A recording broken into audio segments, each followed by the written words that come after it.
Berbuka puasa steamboat unlimited yang murah, macam-macam jenis seafood ada, siap ada harga student. Macam-macam jenis seafood ada macam udang galah, ketam, banyak lagi lah. Ada daging lembu, kambing, ayam, chicken tenders pun ada. Macam-macam kuih, siap ada kunafa lagi kat sini. Ada nasi biryani, ada western, siap ada 20 jenis sos. Air unlimited dengan aiskrim juga tau. Halo, hari ni jom kita nak bawa korang berbuka puasa dekat Al-Fatih Steamboat area Kelang. Tengok ni ramai gila. Banyak sangat jenis seafood yang korang boleh jumpa sini. Contoh macam ada udang galah, ada ketam, ada pelbagai kerang, ada sotong, yang banyak lagi lah. Daging pun orang bagi sampai 3 jenis. Ada kambing, ada ayam, ada lembu. Selain tu yang menarik ada unlimited chicken tenders tau kat sini.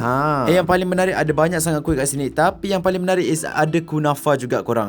Dan untuk korang yang nak makan nasi, ada juga nasi kat sini. Contoh macam nasi biryani, ada ayam masak merah, sayur campur, kambing gulai, siap ada ikan bakar, lemak bakar pun ada tau. Western pula ada spaghetti aglio olio, ada pelbagai jenis makaroni. Macam-macam jenis mie pun ada kat sini. Siap ada pelbagai pilihan fish cake yang ada kat sini tau. Dan untuk sayur pula ada pelbagai jenis sayur yang ada kat sini. So korang boleh pilih and ambil. Selain daripada pilihan mi steamboat tadi, ada juga mi kari kat sini. So kalau korang nak makan mi kari, ada juga kat sini. Diorang juga ada lempeng, roti jala, nasi impit, siap ada kuah kacang, sambal dengan kaki ayam tau. Buah-buah pun ada kat sini. Kalau nak macam dessert, ada bubur pulut hitam kat sini. And diorang juga ada sediakan 20 pilihan condiments atau sos tau kat sini. Air balang pun banyak pilihan. Tapi yang best ni, kita boleh ambil dalam bentuk jug macam ni. Unlimited pula tu. Kat sini kalau berbuka puasa memang meriah. Meja pun meriah. Kau tengok ni. Banyak gila makanan. So tunggu apa lagi korang? Jom kita berbuka. Dan harga kat sini juga sangat berpatutan. Harga dewasa RM61, kanak-kanak RM25. Tapi yang bestnya, diorang buat banyak sangat special discount. Contohnya macam Ramadan kedua sampai 8, dewasa dengan student early bird RM50 je. Kalau nak buat moreh pula, daripada 9 malam sampai 11 malam RM39 je. Kalau korang pergi time birthday korang boleh dapat 50% diskaun tau. Kanak-kanak bawah 5 tahun boleh makan free. Dan ibu mengandung usia kandungan 8 bulan boleh dapat 50% off tau. Memang berbala kalau bawa makan ramai-ramai. Tips aku juga, kalau korang nak makan murah, korang datang time weekday tau. Lepas tu kan korang dah makan macam-macam tu, mestilah kita nak makan benda manis kan.